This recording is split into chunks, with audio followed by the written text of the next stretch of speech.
मैं ये मानता हूं कि इस देश के अंदर ये पिछले 100-150 वर्षों में ऐसे दो व्यक्तियों का जन्म हुआ, दो व्यक्तियों का, जिन्होंने इस देश को नई दिशा दी, इस देश की दिशा बदल दी। जिस देश के अंदर 5-10 हजार घुड़सवार आते थे और 25 करोड़ के देश के अंदर घुसते हुए चले जाते थे, सोमनाथ मंदिर को लूट लेते थे, वापस चले जाते थे, मारधार करते जाते थे, लेकिन 25 करोड़ लोगों में इतना नहीं था कि इकट्ठे हो जाएं और उनको रोक दें और उनको वापस भेज दें या उनको वहीं गाड़ दें। दो व्यक्ति पैदा हुए, एक महात्मा गांधी, एक डॉक्टर बाबा साहब अंबेडकर। जो ये देश पूरा बटा हुआ था, देश की ताकत पूरी बटी हुई थी, उस देश में इन दो लोगों ने क्या बदलाव लेके आए, मैं अपने एक मेरे मामूली तरीके से आपके सामने रखना चाहूंगा।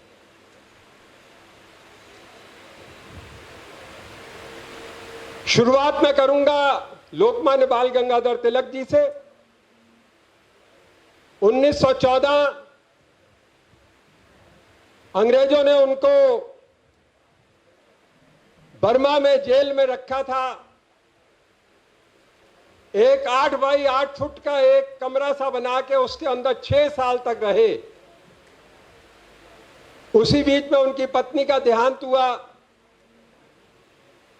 लोकमान्य तिलक साहब जब 1914 में वापस आए तो उनके मन के अंदर एक ज्वलंत भावना थी। उनको दोबारा जेल जाने का डर नहीं था। उनको एक ही बात थी कि इस हिंदुस्तान को कैसे इन अंग्रेजों से मुक्त कराया जाए।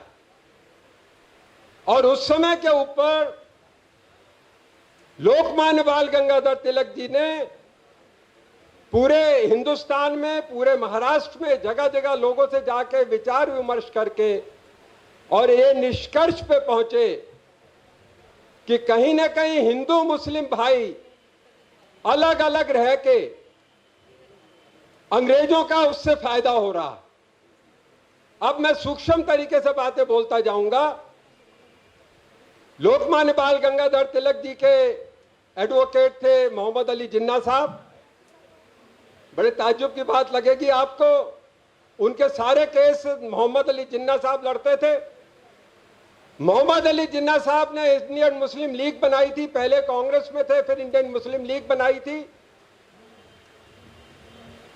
लोकमान्य बाल गंगाधर तिलक ने सबको इकट्ठा करके Congress, all India Congress committee का सालाना सेशन लखनऊ के अंदर 1616 28 दिसंबर इंडियन मुस्लिम लीग और इंडियन नेशनल कांग्रेस को एक स्टेज पे लेके आए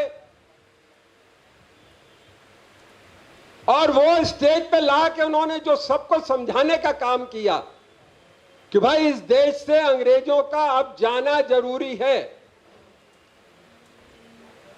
लोकमान्य तिलक का जो एक नारा था कि हमें इस देश के अंदर स्वराज्य चाहिए, उनका वो स्वराज्य का मैं अर्थ, जो कांग्रेस का जो अर्थ था वो समझाना चाहता हूं। उसका अर्थ ये था कि हमें इंग्लैंड की क्वीन, इंग्लैंड का किंग मंजूर है, वो हमारा राजा है, मंजूर है, लेकिन इस देश के अंदर देश चलाने के लिए कलेक्टर अंग्रेज होगा, कमिश्नर अंग्रेज होगा, मिनिस्टर अंग्रेज होंगे, प्राइम मिनिस्टर अंग्रेज होगा, वायसरॉय अंग्रेज होगा। यह गलत है, क्योंकि क्वीन विक्टोरिया ने सन 1860 में जो मुनादी की थी, जो रूल निकाला था, वो ये था कि हिंदुस्तानी और अंग्रेज बराबर है। तो बराबरी का हमको भी हक मिलना चाहिए। हिंदुस्तान के ऊपर हमें स्वराज्य का अधिकार मिलना चाहिए। हिंदुस्तान पर हम राज्य करके दिखाएंगे। उनको अंग्रेजों से नफरत नहीं थी उस वक्त, उनको यह था कि हम अपना देश चला सकते हैं, हमारे पास लोग हैं, स्वराज्य हम चलाएंगे। लेकिन उस जेल से वापस आने के बाद उनका यह बना था कि अब स्वराज्य नहीं, अभी पूर्ण स्वराज्य, स्वतंत्रता, अंग्रेजों से स्वतंत्रता। और अंग्रेजों से स्वतंत्रता मिलने के लिए हिंदू मुस्लिम यूनिटी करनी बहुत जरूरी थी, जो उन्होंने करके दिखाई। और महात्मा गांधी जी उस सेशन के अंदर मौजूद थे। महात्मा गांधी जी उस समय पे वो साउथ अफ्रीका से आए थे दिसंबर 1914 में, और पहले पूरे भारत में भ्रमण करके देख रहे थे।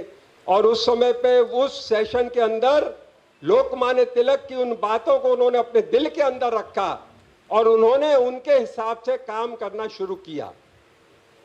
समय की कमी है, हिंदू मुस्लिम एकता का जो लोकमान्य तिलक का जो उन्होंने जो आधारशिला रखी, उस आधारशिला को पकड़ के गांधी जी जब आगे चले, तो उसी के अंदर मैं निजाम भाई से जो मेरी एक विनंती थी, वो विनंती आधी पूरी की आधी पूरी नहीं की। एक समय ऐसा आया कि जब अंग्रेजों का जब वर्ल्ड वार एक खत्म होने को आया, तो जो खलीफा थे उनके खिलाफ उन्होंने कार्रवाई की, और वो कार्रवाई पूरे हिंदुस्तान के मुस्लिम भाइयों को मंजूर नहीं थी। अब पूरे मुस्लिम भाई उस चीज का विरोध कर रहे थे, अंग्रेजों का विरोध कर रहे थे। गांधी जी ने ये मौका देखा, उन्होंने कहा खाली मुस्लिम क्यों विरोध करेंगे, अंग्रेजों ने अगर गलत किया है खलीफा के संग तो हिंदुस्तान का हिंदू भी विरोध करेगा, हिंदू मुस्लिम सब मिलकर विरोध करेंगे। और ये खिलाफत मूवमेंट की वहां पे नींव रखी गई। ये मैं चाहता था आपके द्वारा डेट वाइज मैं चाहता था आप बताते। तो वो खिलाफत मूवमेंट का जो आधारशिला थी वो थी कैसे हिंदू मुस्लिम इकट्ठे आ जाए, देश एक हो जाए। उधर गांधी जी जो ये छुआछूत की प्रथा चल रही थी, जो दलित और स्वर्ण का आपस का एक वातावरण एकदम गलत चल रहा था, उसको दूर करने के लिए गांधी जी काम कर रहे थे। 1914 में साबरमती आश्रम के अंदर उन्होंने साफ सफाई करने वाले एक वाल्मीकि समाज की महिला को अपना रसोई का खाना बनाने के लिए रखा। और उस समय पे कस्तूरबा, उन्होंने कहा बापू मैं जाती हूं, गांधी जी ने कहा जाइए आप आपके घर को जाइए, लेकिन ये जो मेरा सिद्धांत है जो देशवासियों के सामने मैं रखना चाहता हूं कि इस छुआछूत से हम जिंदा नहीं रह सकते, हम लोगों की एकता नहीं हो सकती, हम लोगों की ताकत नहीं बढ़ सकती, और ये गलती चीज है, एक अन्याय करना एक समाज के ऊपर, ये मेरे को मंजूर नहीं। और आप लोग सरप्राइज हो जाएंगे कि गांधी जी के साबरमती आश्रम के लिए जो पैसे आया करते थे, वो पूरे अहमदाबाद के उधर के सब लोगों ने पैसा देना बंद कर दिया। आश्रम कैसे चलेगा मुश्किल हो गया।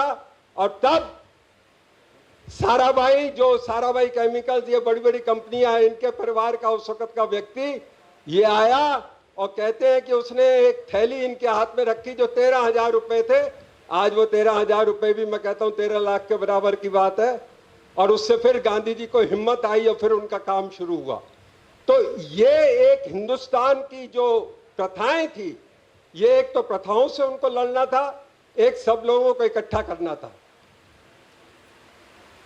वर्ल्ड वार एक खत्म हुआ, खेड़ा मूवमेंट के ऊपर बोला जाएगा, लेकिन गांधी जी ने और सरदार वल्लभ भाई पटेल ने किसान भाइयों के लिए लड़ाई खेड़ा में शुरू की थी, जो अपना पैसा नहीं भर पा रहे थे अंग्रेजों को।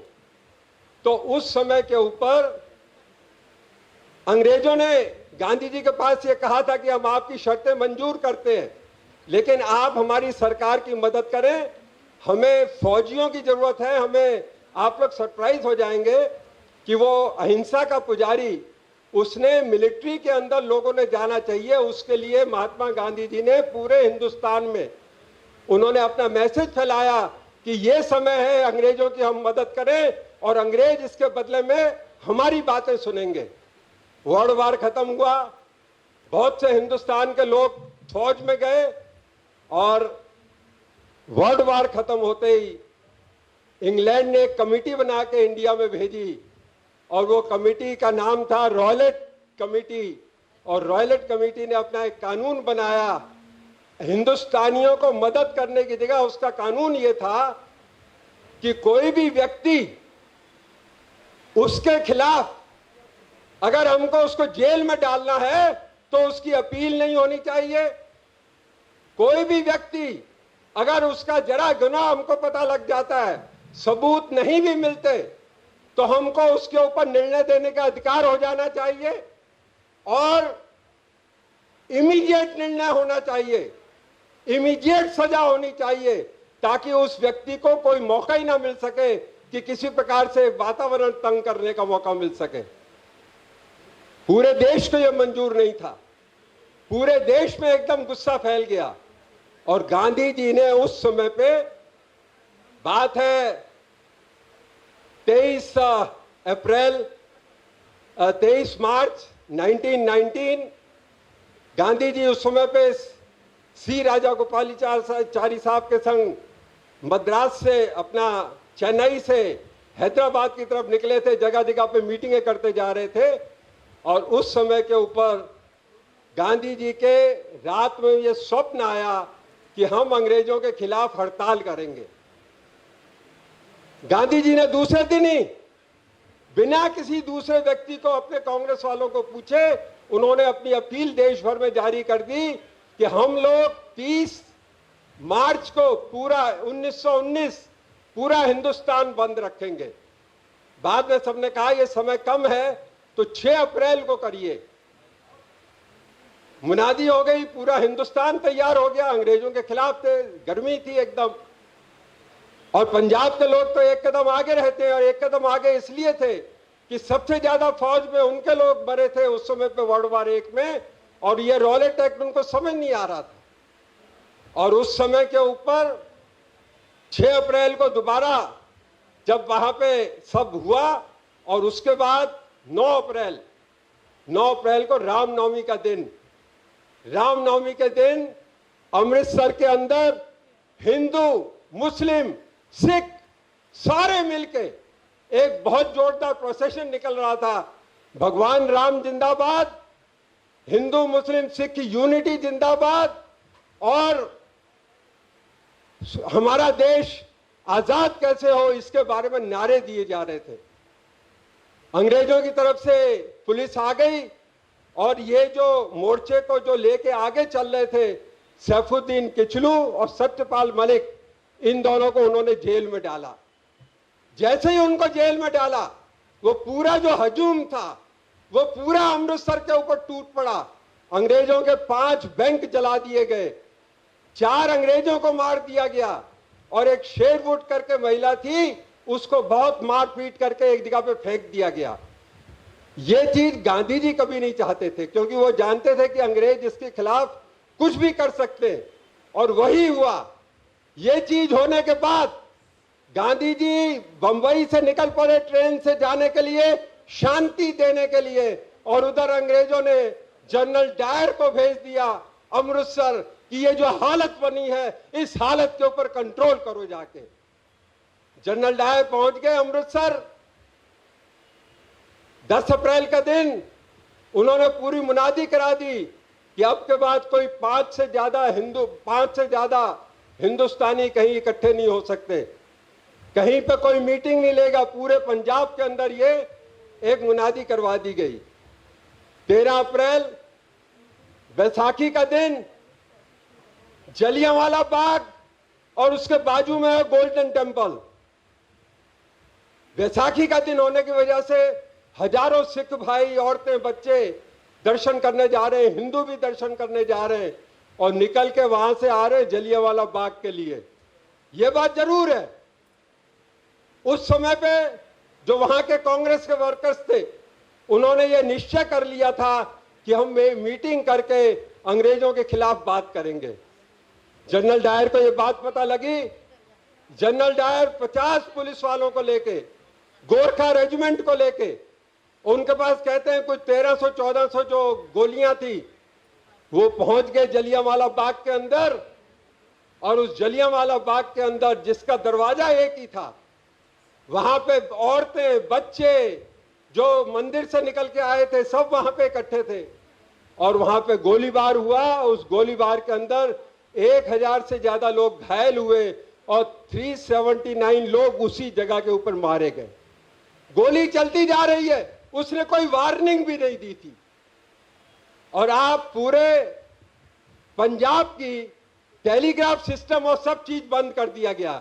इधर गांधी जी निकले थे पंजाब में शांति देने के लिए, और इधर जब 13 अप्रैल को यह हो रहा था तो उसी समय पे आपने जो अजमल खान साहब का नाम लिया, अजमल खान साहब और स्वामी मुंशी जी, श्रद्धानंद जी, वो हिमाचल के बहुत बड़े एक धार्मिक व्यक्ति थे। वो श्रद्धानंद जी को लेके जामा मस्जिद के ऊपर मीटिंग की जा रही है, हिंदू मुस्लिम पूरे इकट्ठे हैं वहां पे, उनको ये समझाया जा रहा है अब आपका एक होने का समय आ गया है। जलियांवाला बाग में क्या हो रहा है किसी को पता नहीं, और जब ये मीटिंग वहां पे चल रही होती है तो वहां पे भी गोलीबार किया जाता है, क्योंकि रॉयलेट एक्ट ऐसा था।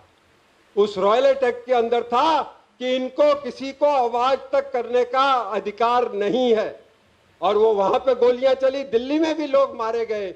और उस समय के ऊपर श्रद्धानंद जी को, अजमल खान साहब को, सबको फिर जेल में ले जाया गया, और उसके बाद गांधी जी को मथुरा से आगे एक पलवल करके जगह आती है, वहां से अरेस्ट करके उनको वापस मुंबई भेजा गया। कहने की बात है कि जो ये खिलाफत मूवमेंट रहा, या जो लोकमान्य तिलक का दिया हुआ एक सिद्धांत रहा, जो गांधी जी के पूरे देश के अंदर की मेहनत रही, वो मेहनत का अंजाम कि अंग्रेज इतने बौखला गए थे कि उस बौखलाहट के अंदर उन्होंने जलियांवाला बाग का कांड किया। अब उस कांड की बात को मैं एक ही लाइन में खत्म करता हूं कि अंग्रेज हमारे पूर्वजों के लिए क्या सोचते थे। जब जनरल डायर, रेजिनाल्ड डायर से पूछा गया इंग्लैंड के अंदर, अरे आपको जरा भी कुछ हुआ नहीं जब ऐसे गोलियां चल रही थी, औरतें मर रही थी, आदमी मर रहे थे, आपको कुछ हुआ नहीं?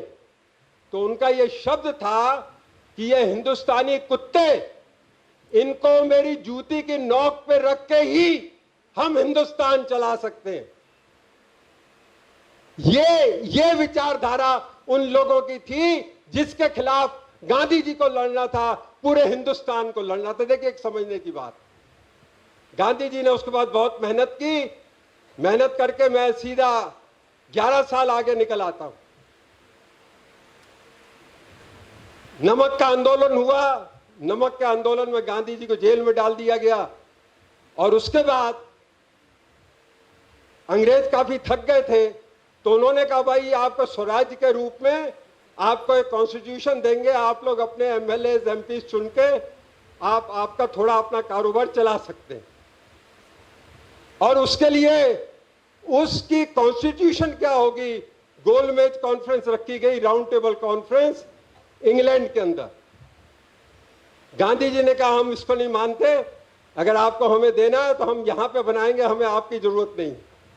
कांग्रेस की तरफ से गोलमेज कॉन्फ्रेंस में कोई नहीं गया, गोलमेज कॉन्फ्रेंस फेल हो गई।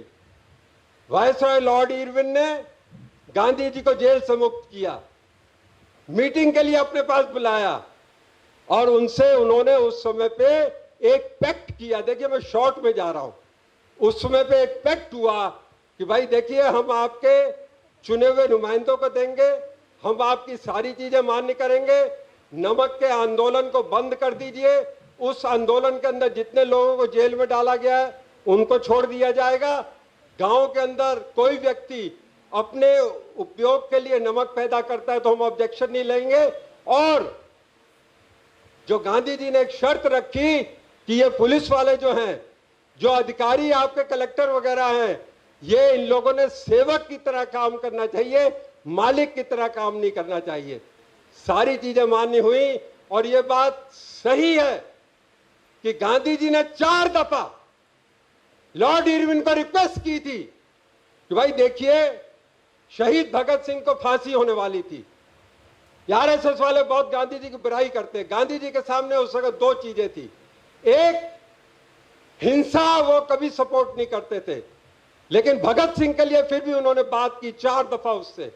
उन्होंने कहा, बापू, जिस व्यक्ति ने क्राइम किया है आप उसको सपोर्ट कर नहीं सकते, और आप अगर सपोर्ट करेंगे तो हम आपकी बात नहीं सुनेंगे। हम आपको इतना बड़ा ये पैक्ट दे रहे हैं, पूरे हिंदुस्तान को चलाने की ताकत दे रहे हैं, आप इस चीज को स्वीकार करिए।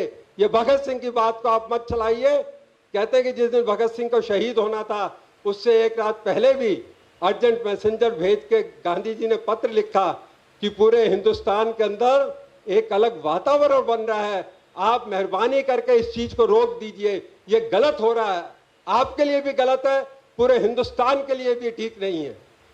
नहीं सुना वो। मैं ये बात क्यों आपको कहना चाहता हूं कि आरएसएस वाले कहते हैं कि गांधी जी ने उसके बारे में कुछ किया नहीं, लिखित में है। अभी भी अगर वहां पे दिल्ली के रिकॉर्ड्स में निकाल के देखा जाएगा तो गांधी जी के 2 तो लिखे हुए लेटर्स, और जब उन्होंने इरविन के संग मीटिंग हो रही थी, मीटिंग में बातें की थी, वो हैं। तो इसके बाद जो सबसे पहले बड़ी बात इरविन ने गांधी जी को मनाई कि आपको इंग्लैंड जाना पड़ेगा, ये मसौदा हमारा, आपको गोलमेज कॉन्फ्रेंस में बैठना पड़ेगा। गांधी जी गए और वो पहली मुलाकात थी गांधी जी की और डॉक्टर बाबा साहब अम्बेडकर की, पहली मुलाकात। उससे पहले जब 1927 में चावदार तले का आंदोलन हुआ था, उस आंदोलन के बारे में गांधी जी ने उनकी तीनों जो मैगजीनें निकलती थी उसके अंदर सपोर्ट करके लिखा था। 1927 में साबरमती आश्रम से जितनी मैगजीन निकलती थी कि जो किया है डॉक्टर बाबा साहब अम्बेडकर ने वो बिल्कुल समय की मांग है, और लोगों ने इस चीज को समझना चाहिए कि ये चीज गलत थी। गोलमेज कॉन्फ्रेंस हो गई, गांधी जी जल्दी वापस आ गए। अब एक कहानी शुरू होती है। अंग्रेजों ने कहा कि ये चुनाव कराए जाएंगे, दलित बांधव वोट अलग डालेंगे, मुस्लिम वोट अलग डालेंगे, हिंदू वोट अलग डालेंगे। इसका मतलब कि लोगों के अंदर डिवीजन होगा। गांधी जी ये नहीं चाहते थे। गांधी जी ने उसके खिलाफ आंदोलन शुरू किया, उनको अपना यरवड़ा जेल में भेज दिया गया, और उसके बाद 5 सितंबर 1932 इंग्लैंड से आदेश निकल गया कि कानून बन गया, दलित बांधव अपने लोग अलग चुनेंगे, मुस्लिम अलग चुनेंगे और हिंदू अपना अलग चुनेंगे। कानून बन के आ गया। और उस समय पे गांधी जी उन्होंने वार्निंग भेज दी कि भाई मैं उपवास के ऊपर जा रहा हूं, मेरी जान चली जाए मुझे इस चीज की चिंता नहीं है, लेकिन ये मेरे जीते जी मैं नहीं होने दूंगा। और मैं बताना चाहता हूं कि उस समय पे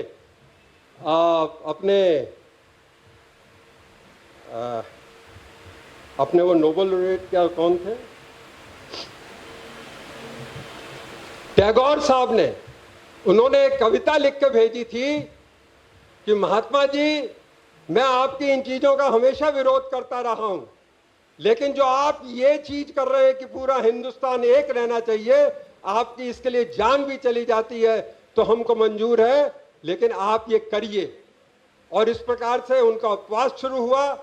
और उसके बाद अंग्रेजों ने कहा कि अगर डॉक्टर बाबा साहब अम्बेडकर महात्मा गांधी जी की बात मान लेते हैं तो हम ये कानून वापस ले लेंगे। गांधी जी का उपवास तीसरे दिन पे पहुंच गया। कितने अपने हिंदुस्तान के सारे लीडर्स मुंबई में आए, डॉक्टर बाबा साहब अम्बेडकर को मिले और उनसे ये विनती की कि चलिए आप गांधी जी की बात सुनिए, वो क्या कहना चाहते हैं समझने की कोशिश करिए। डॉक्टर बाबा साहब अम्बेडकर ने एक ही बात कही कि जो हजारों साल से जिसका समाज, जिस व्यक्ति के समाज ने मेरे समाज को तकलीफ पहुंचाई है, उससे मैं क्या भरोसा कर सकता हूं, मैं उसको जाके क्यों मिलूं।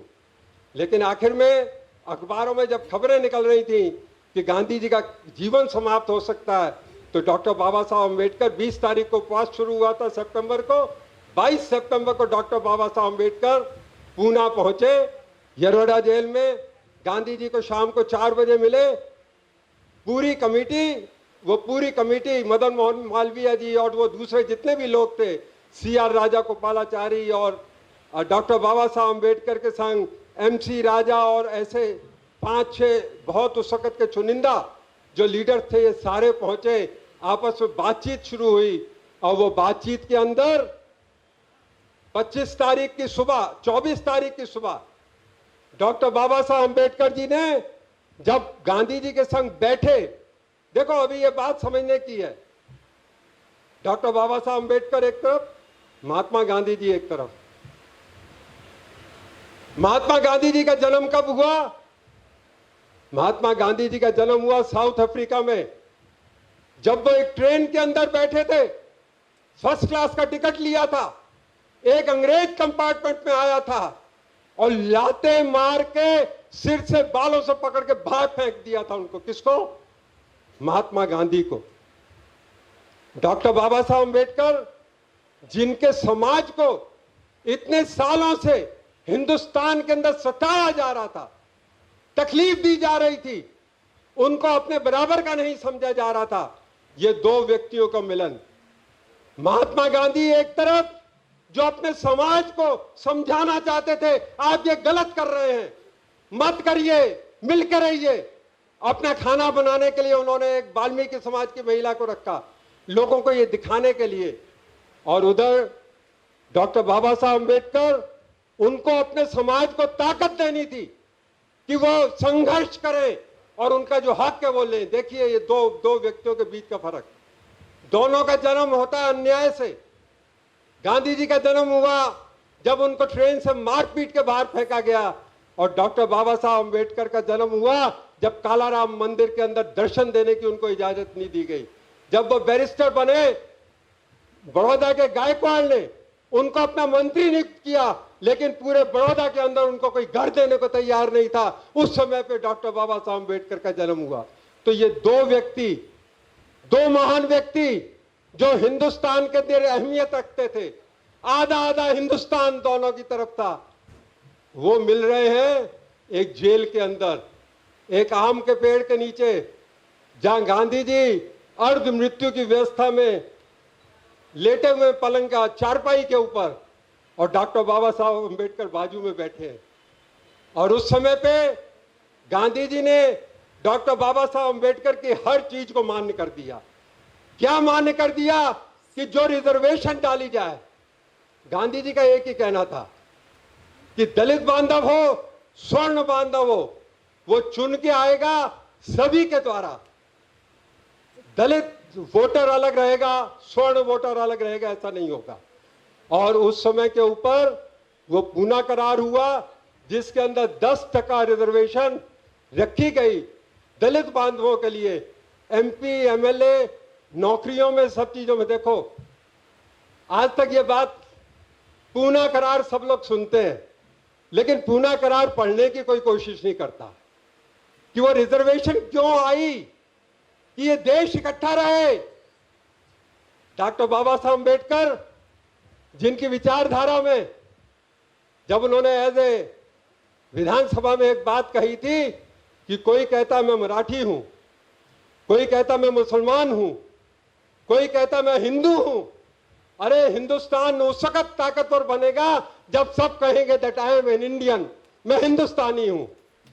और गांधी जी की विचारधारा कि जैसे ही वो साउथ अफ्रीका से आए थे, तो उनके मन के अंदर एक ही चीज थी कि मुस्लिम बांधव सोचते हैं ये हिंदू हम पे राज करेगा, हिंदू सोचता है मुस्लिम बांधव राज करेंगे, राजा महाराजा अलग सोचते हैं कि अगर ये लोग ताकतवर बन गए तो हम लोग कहीं के नहीं रहेंगे। तो इन सारी ताकतों को इकट्ठा कैसे करना, उनकी भी वही विचारधारा, डॉक्टर बाबा साहब अम्बेडकर की भी वही विचारधारा। दो लोग मिल रहे हैं एक जेल के अंदर, एक आदमी अर्ध मृत्यु व्यवस्था में पड़ा हुआ है, और दोनों मिलके एक करार करते हैं। वो करार है पूना करार। कांग्रेस पक्ष के लोगों को यह पूना करार पढ़ना चाहिए। जब तक आप वो पूना करार नहीं पढ़ेंगे, आपको कांग्रेस क्या है वो समझ आने का मुश्किल पड़ेगा कि गांधी जी क्या कांग्रेस बनाना चाहते थे, कैसे हिंदुस्तान को एक कर देना चाहते थे। और फिर वो पूना करार हुआ, डॉक्टर बाबा साहब अम्बेडकर लौट के आ गए, रविन्द्रनाथ टैगोर पहुंचे पूना, कलकत्ता से सीधे पूना पहुंचे, लेकिन डॉक्टर बाबा साहब अम्बेडकर निकल चुके थे। इंग्लैंड में मैकडोनाल्ड जो प्राइम मिनिस्टर थे, उनके पास मैसेज पहुंचा कि पूना करार का यह मसौदा है। गांधी जी को उन्होंने कहा, टेलीग्राम भेजी, गांधी से कहो उपवास छोड़ दे। गांधी जी ने कहा, जब तक कानून बन के नहीं आएगा मैं उपवास नहीं छोड़ूंगा। आप सरप्राइज हो जाएंगे, इंग्लैंड में ना उससे पहले हुआ था ना आज तक हुआ है। संडे के दिन उनकी पार्लियामेंट बैठी और उसके अंदर यह निर्णय लिया गया, कानून का परिवर्तन किया गया ताकि यह गांधी की जीवन बचा रहे। जो एक गांधी के बारे में हिंदुस्तान में जो एक भावना थी, और उससे बड़ी बात जो मैं बताना चाहता हूं कि जब गांधी जी उपवास पे उतरे थे तो जितने कांग्रेस के लीडर थे, ब्राह्मण हो, बनिया हो, क्षत्रिय हो, कोई भी हो, सब अपने अपने क्षेत्रों पे काम पे लग गए थे। महालक्ष्मी का मंदिर, जगन्नाथपुरी का मंदिर, कालाराम का मंदिर, दलित बांधवों को पकड़ पकड़ के दर्शन करने के लिए ले जा रहे थे। यह परिवर्तन की एक दिशा गांधी जी के उस उपवास के संग शुरू हुई थी, एक परिवर्तन की दिशा। वो परिवर्तन तो बाद में पूरा तब हुआ जब कांग्रेस पक्ष ने निर्णय लिया कि इस देश की घटना लिखेंगे तो डॉक्टर बाबा साहब अम्बेडकर लिखेंगे। वो एक परिवर्तन की दिशा थी कि जिसकी वजह से पूरे हिंदुस्तान में दलित हो, स्वर्ण हो, सिख हो, ईसाई हो, मुस्लिम हो, सबको ये विश्वास बनेगा कि हाँ भाई, इस देश के अंदर हर व्यक्ति को समान का सम्मान है। तो इस प्रकार से गांधी जी का एक जीत हुई। लेकिन मैं एक बात कहना चाहता हूं, डॉक्टर बाबा साहब अम्बेडकर जी को गांधी जी के ऊपर कम ही विश्वास था, और वो सच्ची बात है। बात सच्ची यह है कि गांधी जी चाहते थे, लेकिन ये देश नहीं चाहता था। गांधी जी के उपवास की वजह से मंदिरों में लोगों को ले गए, लेकिन दुर्भाग्य की बात है कि उस वक्त नहीं, मायावती यूपी की चीफ मिनिस्टर रही है, आज भी यूपी के हाथरस के अंदर जो राजपूत जाति के लोग हैं, उन्होंने उस दलित जाति की बहन के उधर वहां पे उन लोगों ने आमने सामने कैसा एक युद्ध का वातावरण बना दिया। देखिए, समझने की बात है। 1932 में पूना करार होता है, आज कितना टाइम हो गया भाई, 2020। तो मैं ये कहूंगा कि हम लोगों को 90% सफलता मिली अभी तक 90%। 10% सफलता अभी भी नहीं मिली। अभी भी साउथ के अंदर कितने ऐसे गांव हैं जिसके अंदर एक दलित बांधव एक स्वर्ण बांधव के आसपास नहीं फटक सकता। तो ये वो 10% भी धीरे धीरे खत्म हो जाएगा जो उस समय पे शुरू हुआ था। और यही कारण है कि डॉक्टर बाबा साहब अम्बेडकर जी, वो उनको शक था और उनकी बात सही थी, क्योंकि ये देश के अंदर इतने हजारों साल से जो लोगों का माइंड बन चुका था, तो उसको बदलने में टाइम लगता है। अब भारत छोड़ो आंदोलन बहुत कामयाब हुआ। 25 लाख से ज्यादा कांग्रेसी गिरफ्तार हुए। हमारी नेता इंदिरा गांधी 22 साल की थी। इलाहाबाद के अंदर वो पूरी महिलाओं को लेकर जब निकली थी मैदान में, तो अंग्रेज, उनके वो घोड़ों पे आई हुई पुलिस इंदिरा गांधी को ऐसे पकड़ के ले जाकर उन्होंने जेल में फेंका था और 8 महीने की सजा सुनाई थी। उसी वर्ष उनकी शादी हुई थी। उन्होंने अपने घर के सुख को नहीं देखा था और इंदिरा गांधी ने कभी यह भी नहीं सोचा होगा कि मैं भारत की प्रधानमंत्री बनूंगी या मेरे पिताजी बनेंगे या मेरा बेटा बनेगा। उस समय पे खाली एक ही चीज थी, कुछ देने की भावना, सैक्रिफाइस करने की भावना।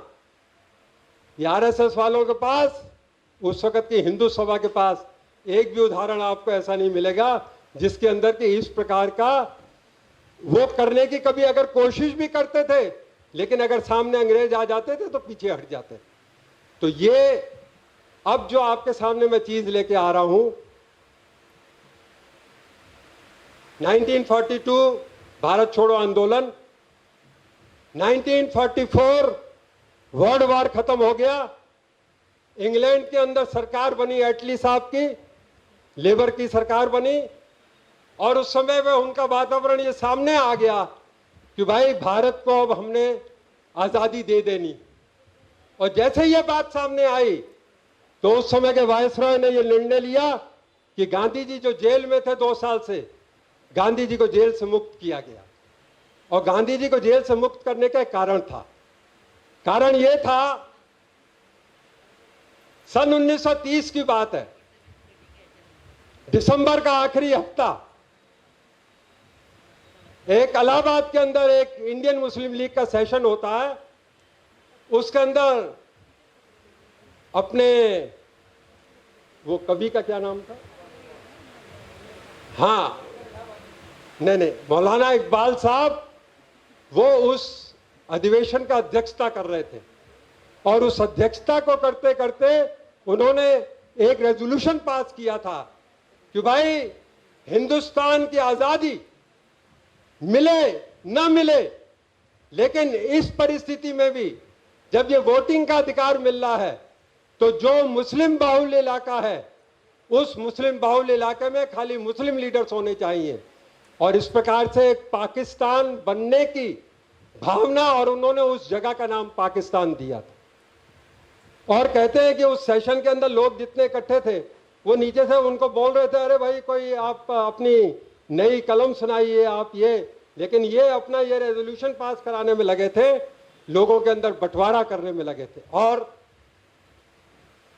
1944 जून महीने में गांधी जी जेल से बाहर निकले और उस समय पे मोहम्मद अली जिन्ना साहब ने अपनी जिद पकड़ ली थी कि भारत को आज़ादी दी जा रही है तो एक पाकिस्तान बने, एक हिंदुस्तान बने, पाकिस्तान और हिंदुस्तान बनके वो अपना रहे, मुस्लिम और हिंदू अपने रहे। और गांधी जी उनको छोड़ा गया, जबकि वर्किंग कमेटी के मेंबर्स को जून 1945 में छोड़ा गया। पटेल, नेहरू सब जेल में रहे, लेकिन गांधी जी को छोड़ दिया गया ताकि ये एक कोई रास्ता निकालें इस बातचीत का। मोहम्मद अली जिन्ना साहब के संग 21 दिन तक मीटिंग हुई उनकी, 3 घंटे 4 घंटे उनके घर में जाके रोज बैठते रहे, उनको समझाते रहे कि भाई इससे देश का नुकसान होगा, इससे मुस्लिम्स का भी नुकसान होगा, इससे हिंदुओं का भी नुकसान होगा, हिंसा की भावना आएगी।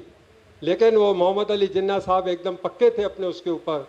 और इसके बाद 1946 आ गया। 1946 की अगस्त की शुरुआत, उसके अंदर मोहम्मद अली जिन्ना साहब ने कि भाई अब तो स्वतंत्रता मिलने का टाइम आ गया, अगर पाकिस्तान हमको नहीं मिलता है तो 16 अगस्त से हम मुसलमान डायरेक्ट एक्शन करेंगे। डायरेक्ट एक्शन की कॉल 16 अगस्त 1946। नतीजा क्या हुआ, सबसे एक उदाहरण देता हूं कि कलकत्ता के अंदर मुस्लिम भाइयों का जुलूस निकला, उनके सामने एकदम गर्मा गर्म भाषण हुए, वापस जाते हुए कितने हिंदुओं की दुकानें और हिंदुओं को मार दिया गया। और वो सब देखो, मेरी बात को समझने की कोशिश करना, मैं जो बात कह रहा हूं उस समय की, उस वातावरण की बात कर रहा हूं। और उसके बाद ये 16 तारीख को हुआ। 17 तारीख को हिंदू बाहुल्य कलकत्ता था। जब हिंदुओं को ये सारी चीजें पता लगी, वो निकले और फिर जो कत्लेआम मुस्लिम बस्तियों में शुरू हुआ, तो उसके लिए गांधी जी ने भाई मैं उपवास करके अपनी जान दे दूंगा। और फिर वहां पे इंडियन मुस्लिम लीग के सोहरावर्दी साहब चीफ मिनिस्टर थे, उनकी ड्यूटी लगाई कि आप इमीडिएटली शांति पैदा करो, नहीं तो मैं अपना उपवास शुरू कर रहा हूं, आप में रहो। काफी शांति पैदा हुई। लेकिन वहां देखो, यह समझने की बात है कि कलकत्ता के अंदर अगर हिंदू भाइयों ने मुस्लिम्स को मारा तो फिर एक नोआखाली जगह थी, नोआखाली के अंदर 18 लाख मुस्लिम, 4 लाख हिंदू। और वहां पे जो बदले का काम शुरू हुआ कि हर गांव, हर शहर कत्लेआम की आवाजें आने लगी, खून खराबे की आवाजें आने लगी। और उस समय पे फिर गांधी जी निकले दिल्ली से, गांधी जी पहुंचे कलकत्ता। सोहरावर्दी साहब ने कहा अभी वहां मत जाइए, पहले कलकत्ता के अंदर थोड़ी शांति पैदा करिए। गांधी जी ने कहा एक शर्त के ऊपर कि तुम उधर जाते हो शांति पैदा करने के लिए। सोहरावर्दी गए, लेकिन 6-8 दिन रुकने के बाद फिर गांधी जी 6 नवंबर को गांधी जी पहुंच गए नोआखाली। ये कहानी है नोआखाली की। महात्मा गांधी एक हिंदू नेता, मुसलमानों के बीच में जाके, उनके बीच में खड़ा होके वहां पे स्टेज के ऊपर से भाषण देता है, आप जो कर रहे हो गलत कर रहे हो, आपकी हदीस, आपकी कुरान, आपकी किसी चीज में यह लिखा नहीं है कि आप इस तरह की चीज कर सकते हो। आप ये शांति पैदा करो। आप देखो, हम जब जोश में बात करते, गांधी जी ऐसे बात नहीं करते थे, वो नॉर्मल, भाई आप शांति पैदा करिए। आप ये क्या कर रहे हैं? वो जो एक हिंदू बहन को कोई पकड़ के कहीं पे ले गया है, या किसी जगह के ऊपर मुस्लिम भाई को किसी ने मारने का काम किया है, तो उसका भी घर बर्बाद हुआ है, उसका भी घर बर्बाद हुआ है। आप ये क्या एक पागलपने के ऊपर उतर आए हो? कहते हैं गांधी जी जब भाषण देके नीचे उतरे, श्री रामपुर की बात है, और ये 17 या 18 नवंबर की बात है 1946, वहां पे कितने मुस्लिम नौजवानों ने घेर लिया गांधी जी को। बोले आप कोई मौलवी है क्या? आप ये कुरान की बातें करते हैं, आप ये हदीस की बातें करते हैं? जो आपके बिहार के अंदर इतने भाइयों मुस्लिम को मारा जा रहा है, कलकत्ता के अंदर इतना मारा गया, आप वहां क्यों नहीं गए, आप यहां क्यों आए? उस समय के ऊपर वो गांधी जिसने 30 साल पूरे हिंदुस्तान को अपने जादू के ऊपर नचाया था, वो गांधी, वो जितने बुजुर्ग लोग, बड़ी उम्र के लोग सारे पहुंच गए और उन नौजवानों को मार मार के पीछे किया। तुम ये क्या कर रहे हो? तुमको पता है तुम्हारे सामने ये एक छोटी सी चीज कौन खड़ा है कि जिसकी ताकत की वजह से आज हिंदुस्तान को आजादी मिल रही है? तुम उसके ऊपर तुम इस तरह से बातें समझने की कोशिश करो वो क्या कह रहे हैं। गांधी जी दिल्ली से उनको बुलावे आ रहे थे, जल्दी आइए, हमें पार्टीशन का मसौदा तैयार करना है, हमें स्वतंत्रता का प्रोग्राम बनाना है।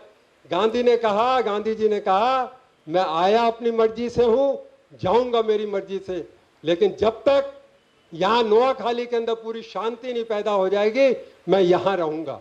और मैं आपको यह कहना चाहता हूं कि पूरी नोआखाली के अंदर आखिर में जो अंजाम हुआ कि फरवरी में गांधी जी जब वहां से निकलने लगे, तो वो एक हालत थी कि सारे मुस्लिम भाई खड़े हो के हर जगह पे गांधी जी को यह आश्वासन दे रहे थे कि गांधी जी जाइए, यह हिंदू बहन हमारी बहन है, आज के ऊपर इसके ऊपर कोई आंख उठा कर नहीं देखेगा, यह हिंदू भाई हमारा भाई है, इसके ऊपर कोई हाथ नहीं लगाएगा। कौन गांधी? क्या थी गांधी के अंदर ताकत कि एक पागलपने के अंदर उसने एक शांति पैदा कर दी। मैं एक चीज आपको थोड़ी सुनाना चाहता हूं। ये बात है सन 2000 की। सन 2000 में हिंदुस्तान का एक डेलीगेशन गया बांग्लादेश में, तो वहां वो अलग अलग लोगों को मिले। तो उन अलग अलग लोगों में एक व्यक्ति से बात की उन्होंने, मुस्लिम भाई से बात की, भाई गांधी जी के बारे में आप क्या जानते हैं? तो उस भाई ने बोला साहब गांधी जी मेरे घर के अंदर आए थे, बड़ा तंग वातावरण था, मेरे पिताजी बहुत कट्टर मुस्लिम भाई थे, लेकिन गांधी जी जब पूरी रात वहां पे रहे तो गांधी जी ने एकदम वातावरण बदली कर दिया।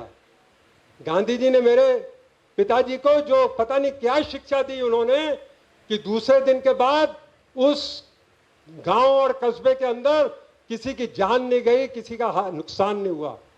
दूसरे भाई के मिले, उसने कहा मेरे पिताजी मौलवी थे और गांधी जी हमारे घर के अंदर आ गए, बिना बुलाए हमारे घर के अंदर आ गए। उन्होंने कहा भाई रात को मेरे को आपके घर में रहना है। मौलवी साहब से बातचीत शुरू हो गई।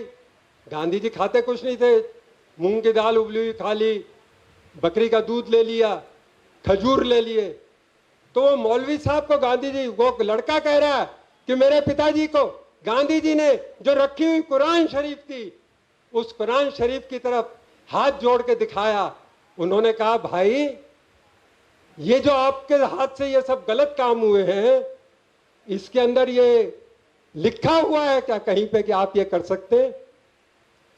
मौलवी साहब चुप हो गए, बोले नहीं हमने गलत कर दिया। उनका बेटा अभी जिंदा था, वो बेटा 75 साल का था उस समय, जब ये 2000 में लोग मिलने गए उन्होंने बताया एक आदमी को मिले, उसने कहा हाँ मुझे याद है, मैंने गांधी जी के संग खाना खाया। कैसे खाया कि जब वो हमारे कस्बे के अंदर आए थे तो वो लोगों के बीच में बैठे थे और वहां पे हमने एक खिचड़ी बना के एक भोजन सबके लिए तैयार किया था। हिंदू, मुस्लिम, दलित सब मिलके एक जगह पे खाना खाए थे। ये कौन बता रहा है? एक लड़का जो अभी 80 साल का हो गया था और उस समय पे वो कितनी उम्र का रहा होगा, वो कहता है जी मैं तो गांधी जी के संग बैठा था।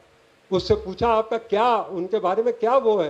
कहते बहुत एक पवित्र आदमी थे, मतलब एक पायस पर्सन। ऐसा व्यक्ति न कभी हुआ है न कभी होगा कि उसके अंदर कितनी हिम्मत थी, कितनी ताकत थी कि उसके जिस्म से पता नहीं लगता था, लेकिन वो क्या क्या कर देते थे। आज तक ये बांग्लादेश के अंदर, नोआखाली के अंदर वो बात कर रहा है कि आज तक न कहीं दुनिया में कोई ऐसा पैदा हुआ है। और हमारे नोआखाली के अंदर जो इन्होंने बात कही ना, हमारे पोते भी याद रखेंगे, नोआखाली के अंदर गांधी जी की ये बातें ये जन्मों जन्म तक याद रखी जाएंगी। एक मुस्लिम भाई वहां पे बता रहा है, देखो 4 महीने एक पागल वातावरण आगे लगी हुई है, वहां पे वातावरण को कैसा उन्होंने ठंडा किया। और लॉर्ड माउंटबेटन आ गए थे हिंदुस्तान को आजादी देने के लिए, लेकिन उन्होंने अपनी 22 रीगल गाड़ी भेज दी थी कलकत्ता, गांधी जी को जल्दी लाया जाए। गांधी जी ने कहा अभी मेरा टाइम आने का नहीं हुआ। और गांधी जी ने वहां पे जब तक लोगों ने, सबने, पूरे नोआखाली में ये बात नहीं हो गई कि आज के बाद यहां पे कोई गलत चीज नहीं होगी, हिले नहीं। और जो सबसे बड़ी बात बताना चाह रहा हूं, लॉर्ड माउंटबेटन, पंडित नेहरू, सरदार पटेल, एक से एक बड़ा आदमी दिल्ली में बैठा है, लेकिन दुनिया की प्रेस, खासकर अमेरिकन प्रेस, नोआखाली के उन जंगलों में वो गांधी जी को ढूंढती फिर रही है। अरे ये कोई फरिश्ता है या ये कोई भगवान है या ये जीसस क्राइस्ट आ गया है कि जिसको, गांधी जी का क्या था, उन दिनों में उन्होंने चप्पल छोड़ दी थी।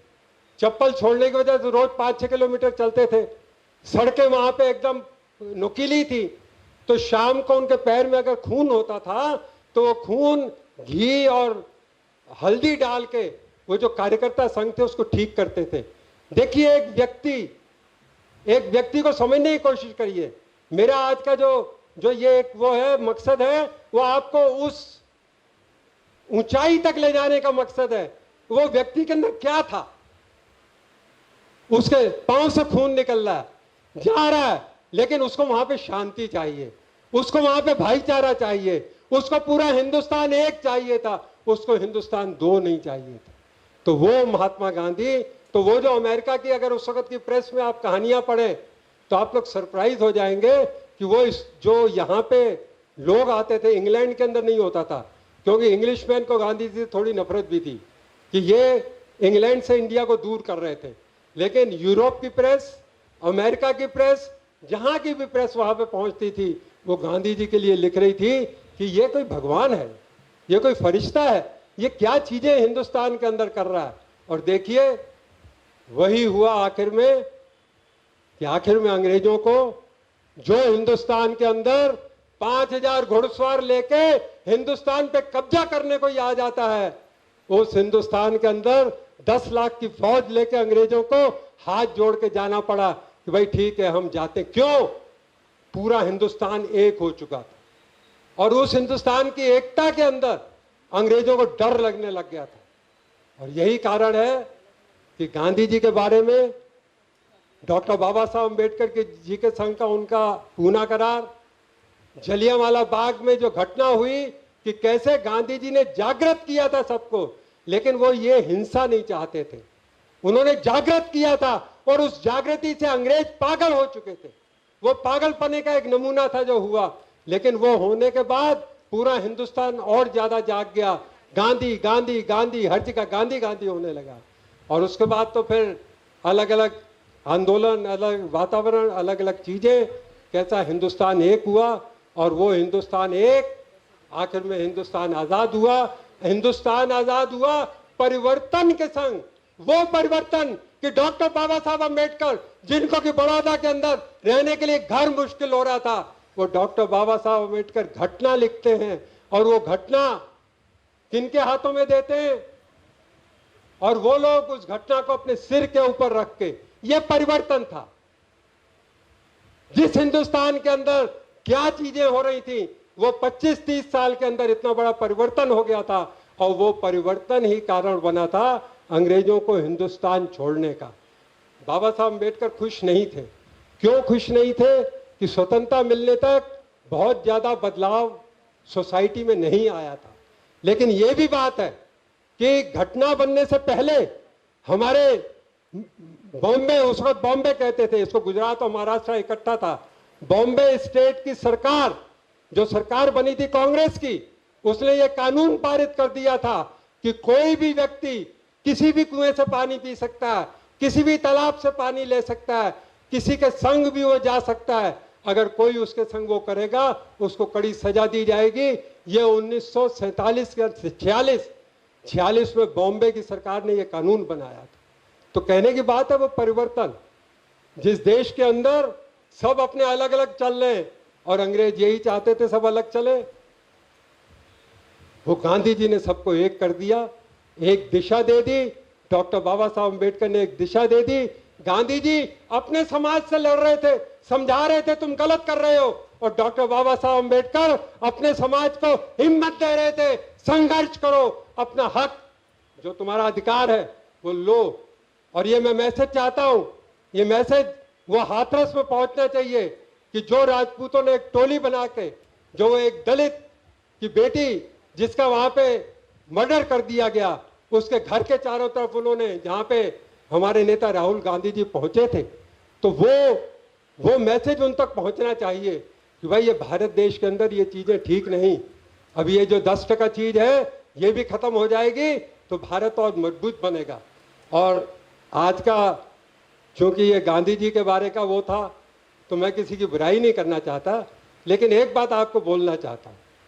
हमारा नेता राहुल गांधी जी की वो भाषा बोलता है कि हमें हर चीज को प्यार से जीतना है, हमें हर चीज को मिला के जीतना है, सबको एक करके जीतना है। तो वो जो चीज है, जो इस नौजवान ने हमें कांग्रेस वालों को एक नेतृत्व देने का काम किया है, मुझे विश्वास है कि गांधी जी के उन असूलों पे चलते हुए आखिर में उनको सफलता मिलेगी, और उनकी जो सफलता है वो हमारी और पूरे देश की सफलता होगी। मेरी शुभकामनाएं। धन्यवाद। जय हिंद, जय महाराष्ट्र, जय भीम, जय गांधी।